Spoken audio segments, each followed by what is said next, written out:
Welcome here to another edition of The Tracker on Citi TV. My name is Benjamin Nketia. It's the show that takes you around the world and gives you an insight into what Ghanaian athletes are doing in every corner of the planet. Well, what it is today is that the Black Star squad will soon be named somewhere this week, according to my intelligence, because Ghana has a World Cup qualifier on the horizon on the 11th of November against Ethiopia. Yes, a very, very crucial World Cup qualifier at that. And so Milovan Rajevac will be naming his squad. Remember, Rajevac came in just when CK Akono had been sacked. And so apparently a squad was already in place when he first came in. But this time he will get the opportunity to build everything from the ground up all by himself. We'll see exactly what Milovan Rajevac will be doing as far as building his own squad is concerned. I mean, if this particular spell is anything to go by, or his previous spell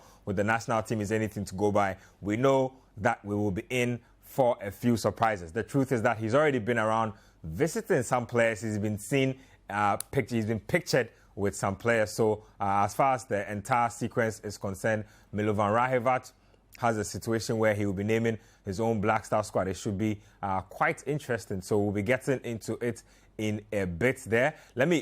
Let's quickly take a break here. When we come back, we'll get to our guest, and then I'll come back into the studio before we get the discussion underway. I love tracker motivations, and it means that you should turn your setback into a success story. That's basically what it means. It means that if you fall down 10 times, get up 11, 12, 13, 14, as many times as you need to be successful. Herbert Boachiadom is in studio with me. Herbert is the tracker. I call him the tracker for a reason, because we both are invested in the art of looking out for Ghanaian players abroad. And today's show brings us to that particular juncture because, like I said, Milovan Rajevac is likely naming his Black Star squad for that Ethiopia game this week. Herbert, let's start off from what we expect from a Milo squad. So, like I mentioned earlier, and the GFA also pointed out, the squad that he used for the doubleheader against Zimbabwe were not necessarily his own players. He came to meet a squad that had already been named, and so he had to improvise and work around it. And he worked around it to perfection. 6 points, perfect points in the bag. What sort of changes, surprises, or, new stuff should we look out for when Milo names his squad for the next round of qualifiers? Yeah, personally, I don't think we're going to see any new changes or big changes in Milovan Rajevac's squad for the game against Ethiopia and South Africa. That is supposedly next week. The 11th. Yes. Yeah. The players that played against Zimbabwe in the doubleheader, I think most of them impressed the coach. And if you give them more opportunities, they are going to claim, because in those two games, I saw it as a justify your inclusion. Yeah. We saw the likes of Kamal Dean, we saw Abdul Fattah Ishaku, and some couple of players that were that were given opportunities to play against Zimbabwe. But then on that show, I remember that I came in and I said that Zimbabwe is not a tough opposition that you can judge or you can rate players that they are there. So they will still need more opportunities. Yeah. And I think looking at the presser or what Milovan Rajevac said after the two games, he said he was quite impressed with the players. He was asked about Jojo Walcott, that he said that due to good scouting from Richard Kingston, who is the goalkeeper's trainer for the Black Stars, and that of Abdul Fattah Ishaku, impressing him during training, he gave these young guys an opportunity. There's the same coach who said that Ghanaians shouldn't worry because we have talent that can keep the national team going for the next decade. It tells you that there is something that he has seen in the squad. But there's also the same coach that when Sheriff Tiraspol played against Inter Milan, we saw him at the San Siro going to see Edmond Addo. It tells you that he's still looking around. When the Ghana Premier League started on Friday, we've seen him at a couple of games. So definitely, if there are going to be changes, I don't expect a bigger change. Maybe a 1 or 2 collapse due to COVID, because now coaches have the opportunity to increase their squad. Yep. So maybe we'll have 1 or 2 players coming in, but I'm sure that it's going to stick with most of the players that played in the Zimbabwe game. But I wouldn't be surprised if 1 or 2 players too don't come back, don't get a call-up, because this is a coach that has made it known to everybody is that when you are playing or when you are performing, he's going to give you a chance. So those who have been with the Black Stars since CK Akona's time, he came over, he called that same crop of players, played, gave some of them an opportunity. Others didn't get a chance. Yep. I don't want to mention names, but there's a possibility that some people will be dropped and then we'll have 1 or 2 players coming in. Making a comeback. Yes, but the good thing is that most Ghanaian players abroad that were invited to the Black Stars are playing very well, and it's good news for Ghana. Most Ghanaian players playing very well, and it's good news for Ghana. Let's start off with the skipper himself, Andre Ayew. He scored his 7th goal of the season for Al Sadd. Now, I'm bringing Andre Ayew into the question because somebody would ask that, Andre Ayew is always a sure banker as far as call-ups are concerned. Why are you even including him in this conversation? Well, I'm including him in the conversation because of the role we saw him play in the last game. Came off, he was actually dropped from the starting lineup and came off in the dying minutes of the game against Zimbabwe in the second leg. Talk to me about the role you see Andre playing in this team, because Milo has already played him deep in the heart of midfield and then played him from the bench with just 5 minutes to play. Do you feel as if Rajevac is about to make Andre Ayew a role player in his team and will be bringing him off the bench instead of the prominent role he's enjoyed? Because, again, another statistic that we noticed that was very shocking was that ever since Andre Ayew started playing for the national team, he's actually never started from the bench before. He almost every time, 99% of the time, starts the game. So this start from the bench was a very, very rare occurrence in his life as a Black Stars player. Where is Andre Ayew going to fit as far as Milo's plans are concerned? Against Zimbabwe in Harare, so the report that came was that he had an injury. That is why he had to come in, and he even came out to confirm that news. So it tells you that, yes, he has a very good start when it comes to starting lineup in the Black Stars, and now he's playing well. The record is that all the Ghanaian players that are playing abroad, he's our highest scorer now. Season, 7 goals in 8 games. That is insane. Those are good numbers. That's crazy. That's crazy. You understand? And he's not an out-and-out finisher or out-and-out striker. So, and I'm so happy because I was one of those guys who criticized Andre Ayew when we played South Africa in our first game at the World Cup qualifier at the Cape Coast Sports Stadium. You could see that he wasn't in shape because when he left Swansea to Al Sadd, it had been like 3 months that Andre Ayew hadn't played competitive football. True. So you could see he was not in shape. So I was really worried because the Black Stars had played 3 games. That is, in 3 friendlies that he had played, he had failed to find the back of the net. But then his competition starts in Qatar and he's playing in, and every game that he has played, in the last 8 appearances, Andre Ayew has scored. You can add that of the Black Stars to it. It tells you that in his last, we had that 2 games. So let's say if in 8 games he has 7 goals, I mean in 11 games he has 8 goals, and that is brilliant. But now it depends on Milovan Rajevac whether if he would deploy Andre Ayew in that attacking role, because when Milo took over, we've seen that he likes to play with how do you even put it? A centre forward. Okay. Should I use that? And not a false 9. Yes. A striker who can hold on to the ball and allow other players to join in. Because that is what Benjamin Tete has been doing from the little coaching experience that I have. Yes. Because before Andre Ayew joined the Black Stars, whilst Milo took over, he was still scoring at Al Sadd. True. But then coach said, no, I don't want you to be my number 9. He had to deploy him in that midfield role where he played with Partey. You remember that when he was shifted to the wing at the Cape Coast Sports Stadium, he scored that header. True. It tells you that the day is deadly. But then now our coach will be in trouble because now he has to be thinking, how do I vary?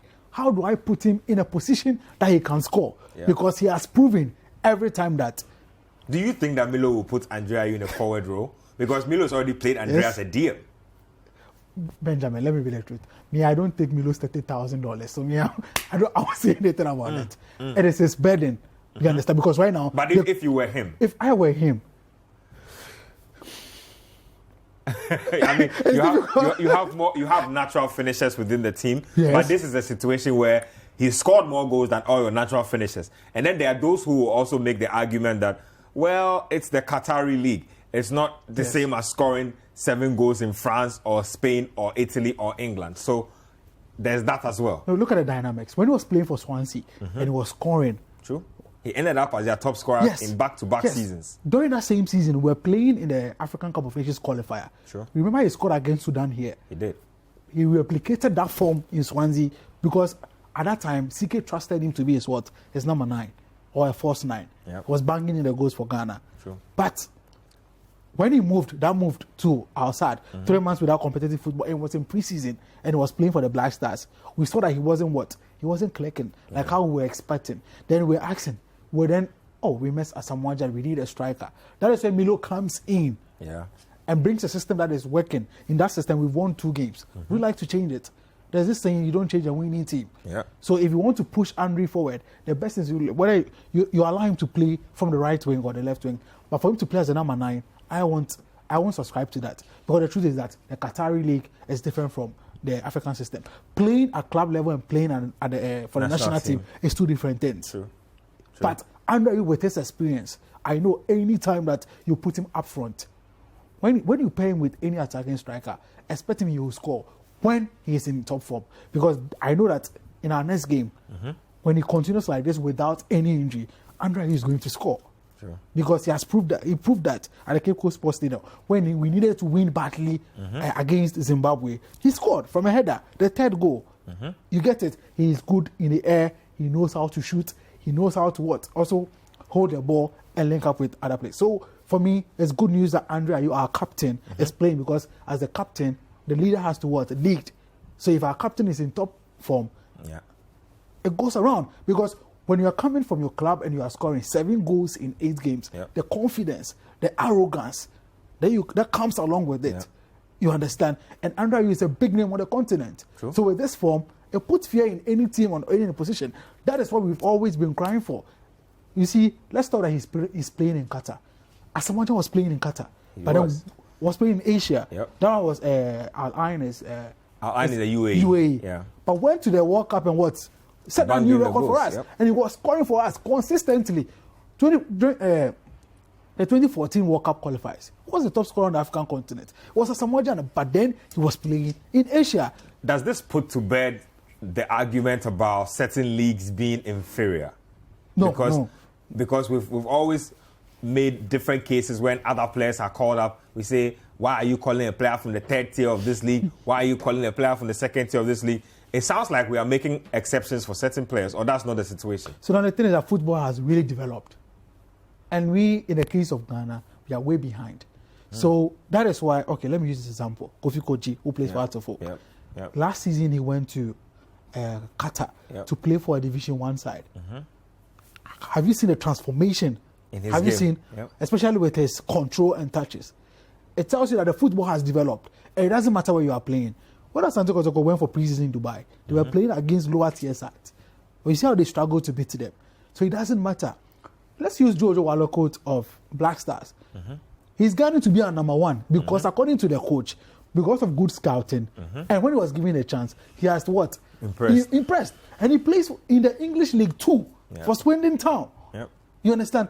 When you take a club in the English League 2, the facilities, the exposure, and whatever they have, when they come to the national team, all they need is confidence and adaptation. That is the only thing they need. And the exception that I've made, outside, you have Arsenal legend, that is, help me with this name, it's Santi Cazorla. There's Santi Cazorla in that team. He's the captain of that team, actually. Algeria national team, the player who scored that winning goal in the final, Boulanger, is playing in outside. And when they come to the continent, they are performing. True. You understand? So football has developed. And it doesn't matter where they are coming from, because the thing is that when you are hungry, sometimes, in our part of the world, when you perform with the national team, it skyrockets you to even get a good deal in Europe. And we've seen that in the years with the likes of Kevin Prince Boateng and Co. and the rest. That is why I'm praying for Abdul Fattah Ishako. Yes, under 20, he performed. But now, if he's able to get a place in the Black Stars, that will propel him to a big shot in Europe. It will. So it doesn't matter where the players are coming from. You still didn't answer the question for me on if we should be starting Andre 90 minutes or we should be starting him off the bench, because now you might want to play in a different system. The coach has already shown that he's benchable. I mean, injury or not, he's benchable. So what do we do with our captain now? Start him full throttle, or sometimes keep him on the bench, let him observe and start some of the youngsters? So I would say let's start him, but then let's play him on the right or left wing, either of the two, or behind the striker. But it will all depend on the system that Coach Milovan Rajevac wants to deploy, because Ayew in the game is always dangerous when it's around the 18 or inside the 18-yard box. So personally, I would say let's start him because he's in fine form. This is your highest top scorer in Europe, in overseas, let's put it that way. He's your highest top scorer, and he has that experience. Ayew has been playing the national team since 2008, one of your most experienced players. And there's a player that has said on numerous occasions that he wants to play in Qatar next year at the World Cup. You understand? So that ambition is there. So if he's in top form, I don't see why we have to bench him. Only when he is injured. You only drop Ayew when he's injured. But if he's not injured, you know what he will give you. I don't think any coach will drop a highly competitive or an informed Ayew. I don't think any coach will drop him. Ayew keeps his place according to Herbert. Let's go to Baba Idrissu, plays his football for RCD Mallorca. Yesterday he was on target for them in their game against Cadiz. Doesn't get a lot of goals, but finally managed to get one yesterday. It's a player that has not, how would I put it? He's not been too busy when he comes to the Black Stars. Just does what he needs to do and then keeps him moving. Sure. Just quick thoughts on Baba Idrissu, and if you think that he will be our right back, Milo will maintain Baba Idrissu when he names a squad, and he'll probably be our right back or our defensive midfielder, going forward. Yeah, Baba Idrissu at this moment is enjoying his football, has made 12 appearances. And scored That's basically goal. Almost every game this season. Yes, it tells you there's a player that is in top form. And when it comes to the national team, it transformed. We saw that here and against Zimbabwe at the Cape Coast Stadium. He brings that sort of stability to the midfield and allows Thomas Partey to move forward. You see, the thing is that as a defensive midfielder, you always have to do the basics. That is the most important thing. Cover the back. When you get to the ball, you release it. Don't try and do too much. And that is what he's doing. That is why when you go to La Liga, one of the best leagues in the world, you're getting 12 making 12 appearances. And it tells you that the coach over there trusts him, because when they're playing with the likes of Barcelona, playing with the likes of Real Madrid, Atletico, you understand, that sort of pedigree. It is good for any player. It's good for any Ghana player to me. And since he's enjoying in football and to get a goal, it tells you that the confidence is if it even goes high. You see, the thing has to do with, people don't notice Baba Idrissu because when you come to the Black Stars, their attention is always on a few players. True. Okay, yes. Attention is always on and sometimes it is because we, the media, we tend to hype other players more than he does. But you remember the unsung hero at the 2014 World Cup? That is Anthony Annan. One of the brilliant players to have played for the Black Stars. That is the same thing that Baba Idrissu, I think, is suffering now. A very, very good player. Just doesn't get enough spotlight. Exactly. Oh, that's why the tracker is here for him. Yes, exactly. But a very, very good player. And I'm so happy the way he's playing. And there's a player that was invited by Kwesi Appiah. You know, Kwesi Appiah has this CV of always having an scouting new players. Yes, for players. And since he came in, he has really improved. You see, there's so much competition at where he's playing. That is why when you get an opportunity to play in that defensive role for the Black Stars, you always have to do the basics. You understand? Because as long as you protect and you also start the attack, that is what every coach wants. He's in a competition. He's in a competition with Mubarak Wakaso. Sometimes you can even deploy Thomas Partey there. Then you used to have a player, Lomote, that can also play in that role. We have so many. If Duncan is fit and he's invited, he comes into that mix as well. Exactly. There are so many players. So when it comes to the midfield, Ghana, we don't have a problem. So always it's headache for players. So I'm so very happy for him. 12 appearances for Mallorca this season. That is brilliant. If all the others are fit and available, would you still pick him as our number one option to be our defensive shield? Of course I would, because, playing in the World Cup qualifiers, he's been consistent for us. It's not like he's been having a roughy game. No, Yeah. no. He's been very consistent. And we saw him, the sort of cover that he brought in those 2 games. When we played in Harare, you see how the team played very well. He's very minimum fast. You never see him overly exerting himself or tackle, pass the ball, intercept, pass the ball. That is all. Yeah. And this is a player that when Thomas Partey left Atletico, they considered bringing him as a replacement. Yeah, exactly. And he's been very loyal. When Mallorca were relegated, he stayed with the team and would help them come back. You see his quality. He's a very good player, a very, very good player who doesn't get much hype or attention like how the other players do. But Milo has seen him, has seen his quality. That is why he decided to start him when we played our away game, and we saw the sort of balance that he brought to the team. So definitely, he's going. For me, I'm going to start him, and it's a big worry to some senior players like Wakaso, the Fiakos, who have been playing in that role, and even Afena-Gyan, because when you are coming in, you would have to come and compete. And right now, I like that thing in the Black Stars. You would have to compete. There's this guy that Milo watched him. That Edmond. Is Richard Edmond. Yes, we'll be Edmond. Getting to him in a bit. Yes, and even Richmond Lamte of Kotoko. Yep. So that there's more competition coming up. Lots of competition coming as far as the defensive midfield role of the Black Stars is concerned. Let's take our first break here on the tracker. When we come back, we'll delve into some names that have been forgotten as far as the national team is concerned. We'll see if they can stake a place, a claim for a place in the team after Milovan Rajevac will go into his Black Star squad for the next round of World Cup qualifiers. Stay right here on the tracker with us. We'll be right back.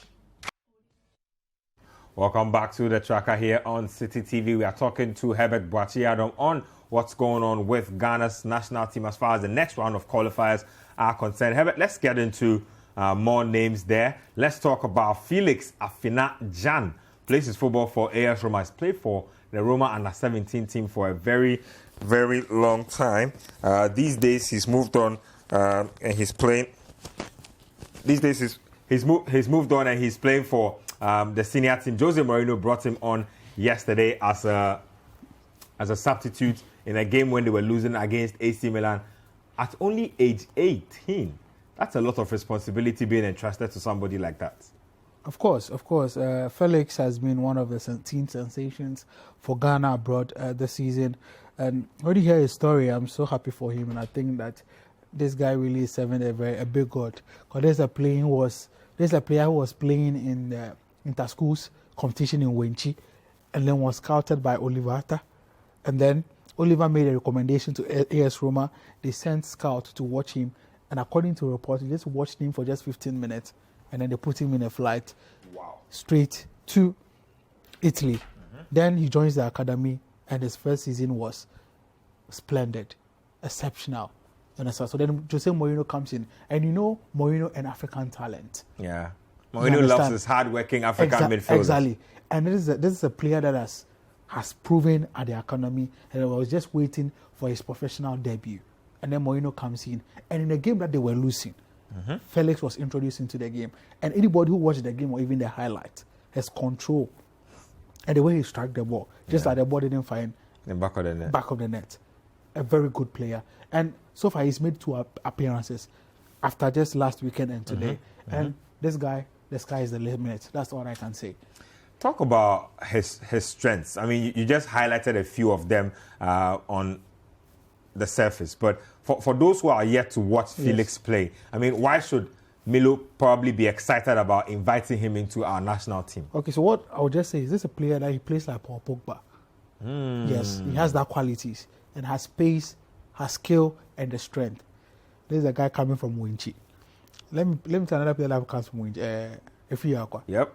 It's also players, Ajimambedu, those players from those sort of areas. I was just about to say this, but that belt, right? The Bronga Halfo belt, yes. There's a certain... I don't know what it is over there, but I'm sure I should probably look into doing a project on that or something. Look, they've produced some of the best players this country has. And if you talk to the talent hunters, they will tell you that is probably one of the most interesting places to hunt for talent, because there's always a very talented player out there just looking for a helper to get to the big stage. I don't know what it is with that particular level, but I mean, do you think a guy like this is ready mentally to handle the pressure of perhaps being invited to the national team? He's only 18 years. Of course, he is. But for you to break into Jose Mourinho's AS side, team, that is struggling because Mourinho had lost 3 games. And even in the game that he made his debut, Mourinho was on the bench because he had been suspended for the game. But this guy, Felix, comes inside. And his post-match, he said, I wanted to what? Prove to the coach. You understand? This is a guy that was a year or 2 ago. He was playing in Interschools in Wenchi. You understand? That's crazy. And then you are playing among the big stars in the Serie A for AS Roma. Roma is not a small team, a very big team. They are being coached by Mourinho. So he has to prove. Even what? And he played so well. He played well because at the end of the game, maybe I may be wrong. Was it the Cagliari coach? The team that he played in his debut, the coach said that Felix was the difference. And even that Mourinho picture that he was eating outside, that went viral. He mentioned the guy's name in that tweet. He's already getting shouts from Jose Mourinho at this age. You understand? So he tells you that Felix is there. He's competitive. Right now, football has to do with confidence. Kamaldeen, what is his age? He's 19. Yeah. But he's been explosive in the League One. Felix is what? 18. And what? Already there is now, the way he's playing, he's even above the under 18. That is why Mourinho said, no, I need this guy in my team. Doesn't need to be playing the junior ranks. I need him in my team. And he's 18. And he comes in and he's performing. If he's good, why not give him the shot? No. Olivata is one agent or one player that we must give him the credit. Look at players that he's brought to the limelight. Richmond Bachiado. Yep. Ifiyakwa. You understand? There are numerous of them. Duncan is another one of his products, even though they are not together anymore. He has a lot of players that are playing in Europe's, especially in Italy. The Serie A. Sassuolo, Inter Milan, a lot of players. Yes, as you said of Africa. There you have highlights of him in there. So Felix Afena-Gyan, you see the in your shots there. When he was playing, this was when he was playing in the junior ranks for AS Roma before he eventually made his debut. So there he is lobbing goalkeepers and doing what he does best. I remember him so well. I mean, when he was introduced into the lower ranks, he basically took the lower ranks by storm. Sure. Like the AS Roma under-17s, he was doing all kinds of things. He was scoring so much and getting forward so much that I thought he was a striker or a forward. Apparently, he was a midfielder. He was a midfielder, yes. Has an eye for a goal, knows how to score. So, with such a player, every coach will want him because his pace, his skill, his transition, everything is brilliant. Yeah. You understand? And he's proven. Right now he has 2 games. I expect him to play more games. More games. All that he needs to do now is just to what? Replicate that goal scoring from the academy or from the U18 to the senior team. And that is all. He's good to play, yeah. Imagine if he can bring that goal scoring in the middle of the park. That would be such a difference maker for AS Roma. I'm sure Jose Mourinho would absolutely love it if he can do that for the team. But there you have him there in your shot. Like Herbert mentioned, he, a year and a half ago, was playing in the inter-schools for a school in Wenchi. And here he is already on the big stage in the Italian Serie A. So we have a comments from him in this post-game that he's speaking about his exploits and getting the opportunity to feature there. So we'll take that just about now. First of all, I'll say thank to Roma and everyone for the opportunity they gave me. I'm very happy.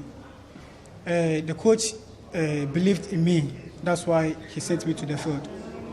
And due to that, I didn't want to prove him wrong or prove myself wrong. So I need to work hard and have a strong mentality to give my best on the field to support the team.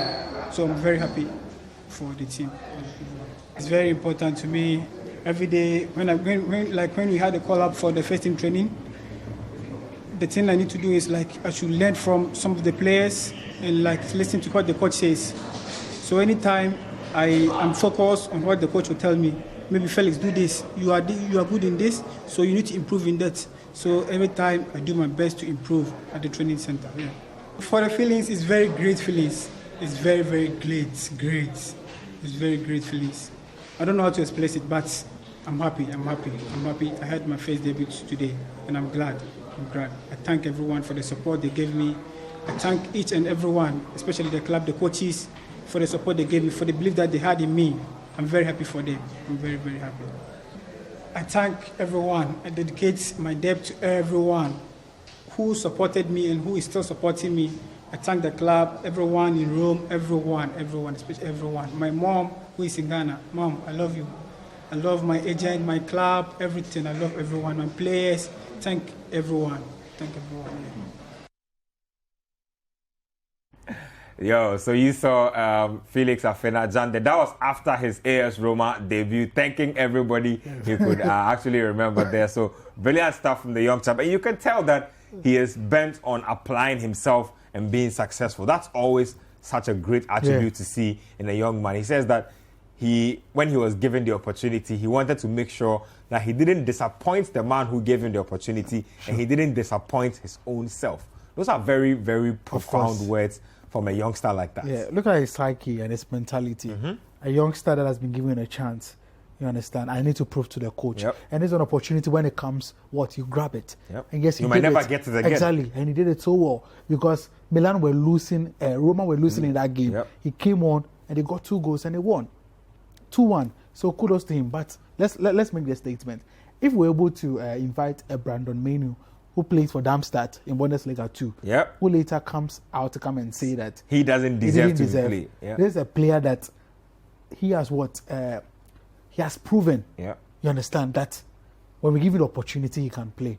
Why not? Let's invite him. And for a player to get a mention for just Jose Mourinho, you should guarantee him a place in the Black Stars. Jose Mourinho to see you fit enough to come and rescue his team in a tight situation in itself is a statement. Let's move on to a guy who I would say he's becoming a forgotten force in Ghanaian football. Abdul Majid Waris. I'm sure you didn't think he was still around. He's still around. He's not gone anywhere. Plays in the French Ligue 1. Plays for Strasbourg. This season he's played 9 games or so. He's yet to score this season. We speak about goal scoring woes. Well, Majid is a striker. He's available. If we are inviting Jordan Ayew, why not Majid Waris? That's what I'm saying, Herbert. If we are inviting Jordan, why not Majid Waris?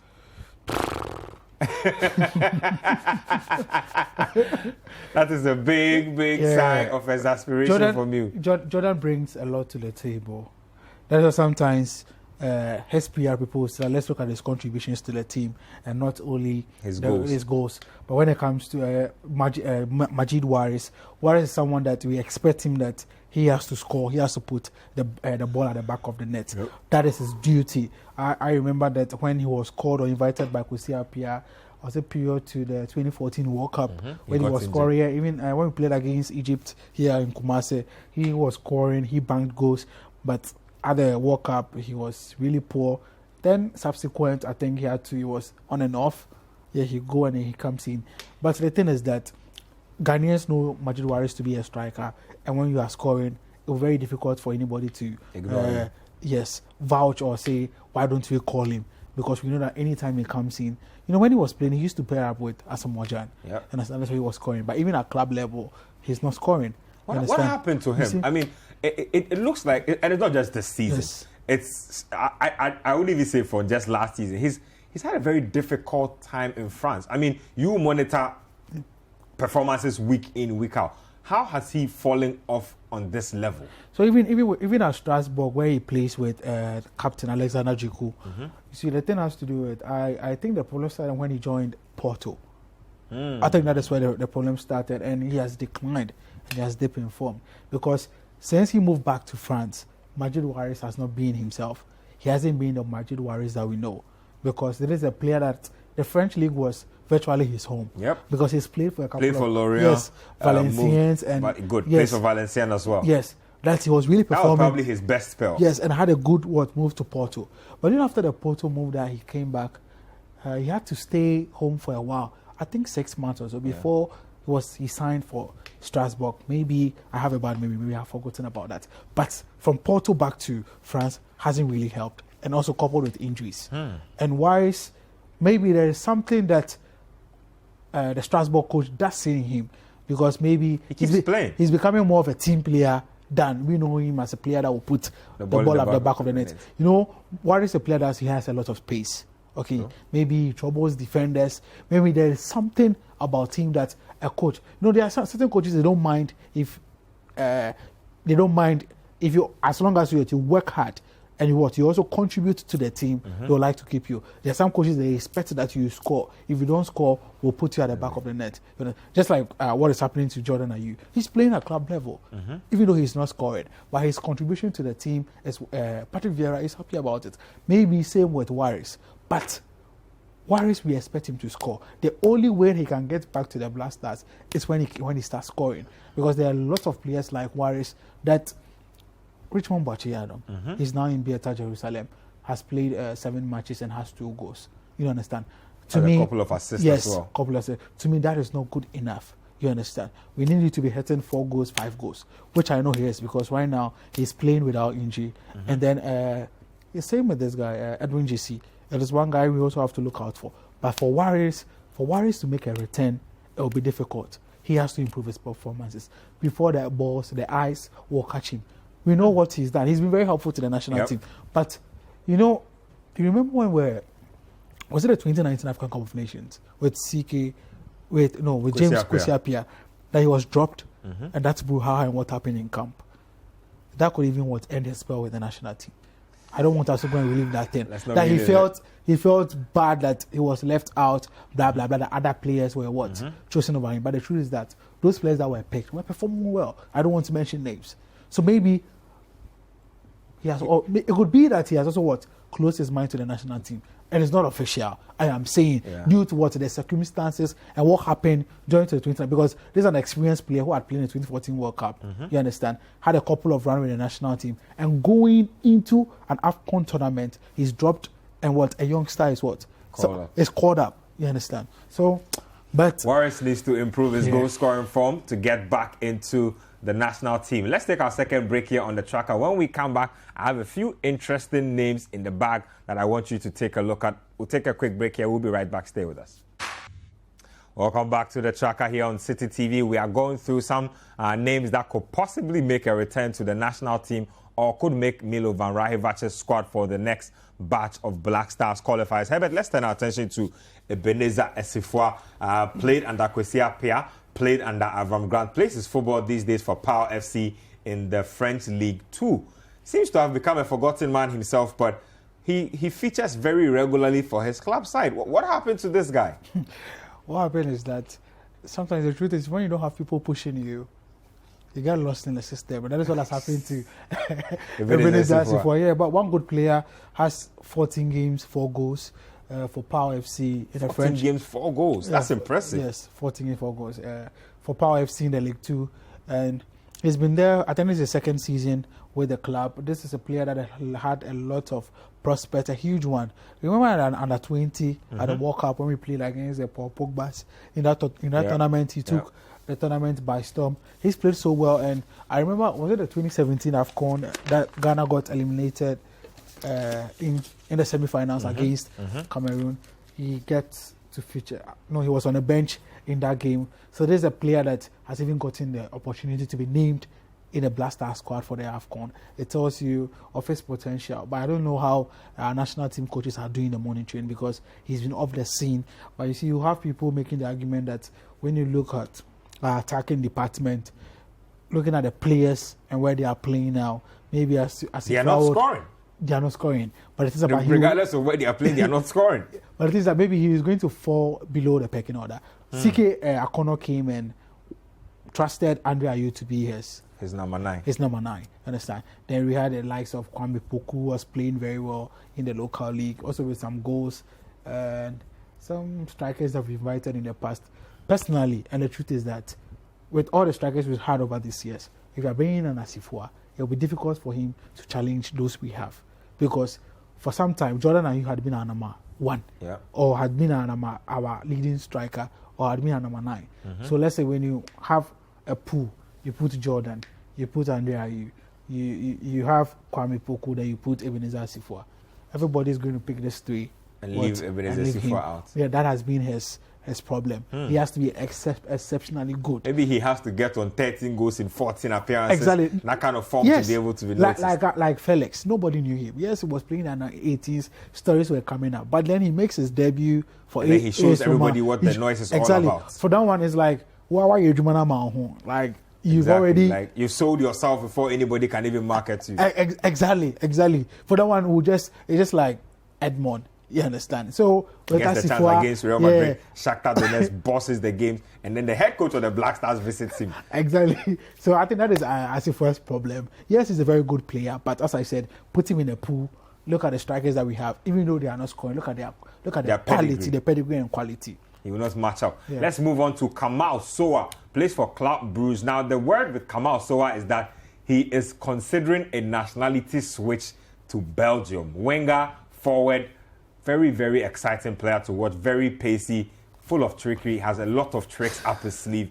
This will be a big, big loss if we lose him, Herbert. Of course, he's made 7 appearances this season, 4 in the Jupiler Pro League, and also 3 in the CAF, in the Champions League. Why am I saying CAF? Is it because of Hasselhoff? In the UEFA Champions League for Club Brugge. Yes, it could make sense because this is a player that has been called twice and has turned down the invite, and there's no explanation from the Ghana Football Association.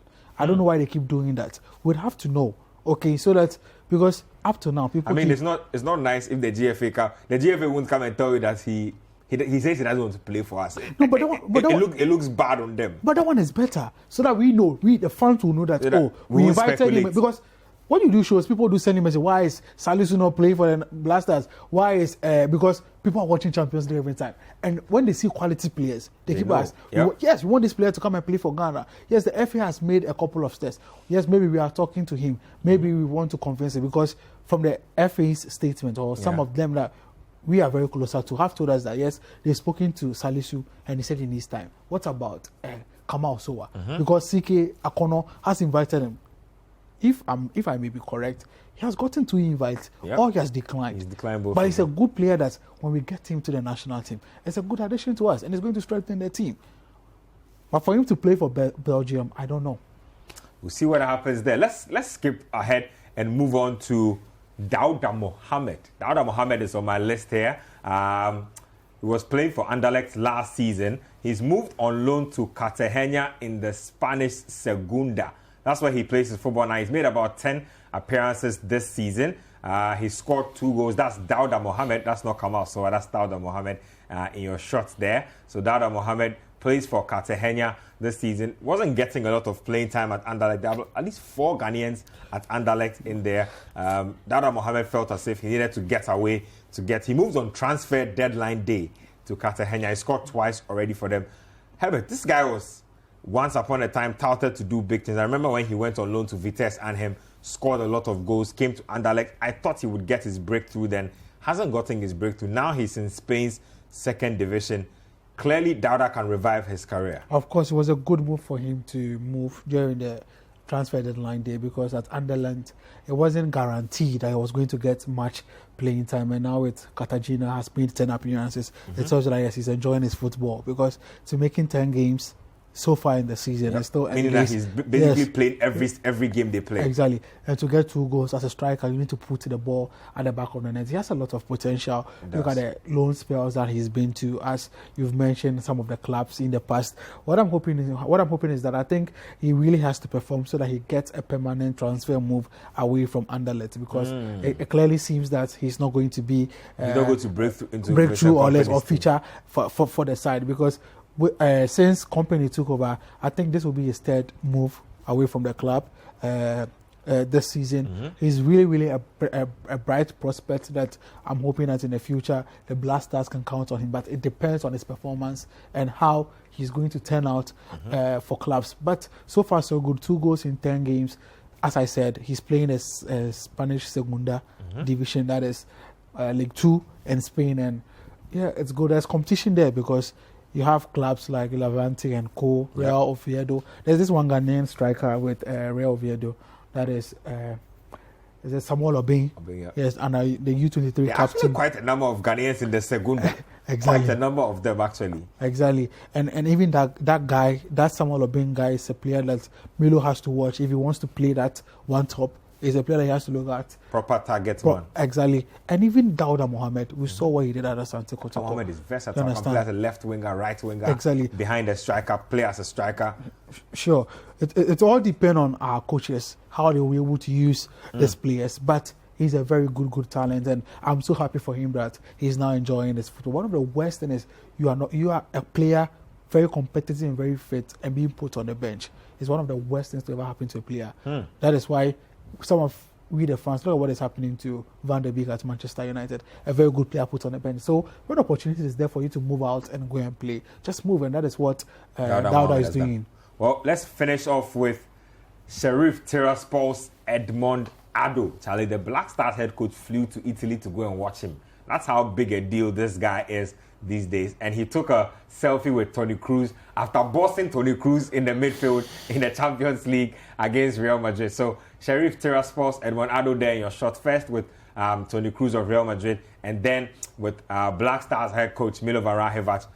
This guy just sprung up on all of us from nowhere, Herbert. He's very consistent and he's a very confident player.